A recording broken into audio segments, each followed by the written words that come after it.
Product नजर आनी चाहिए क्लियर है। देख 400 500 600 रुपए की लंडे च लगती है, 1000 रुपए का हैंगर लगता ही है ला दो। फिर टार्च या बच्चों का प्रोजेक्टर 5 3। फिर पक्खा चलना मैं पक्खियाँ 6। फिर एक सिपर 7।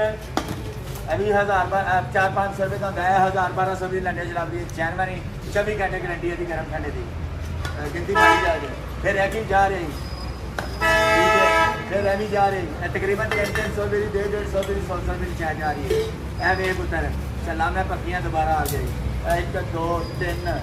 फिर बच्चा कार्ड आ गए बच्चा के कॉस्टल मैट आ गए रखो अगे टुरिया ये फिर एक आ गई एल एल एल एक जापानी ओरिजिनल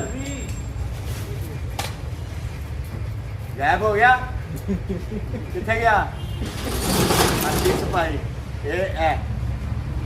ये पुत्र बच्चा का स्टैंपा लगियां नहीं, झूठ नहीं बोल के देना, खुदा नू जान देनी ते खल जड़ी है फजल रहमान नू देनी है। ये सिग्नेचर इसी का सिग्नेचर ठीक है। 1 2 10 देने पैसे नहीं बनते 3 प्योर कॉटन 4 5 6 7 8 9 10 11 12 13 14 कितने गले करनी 15 16 17।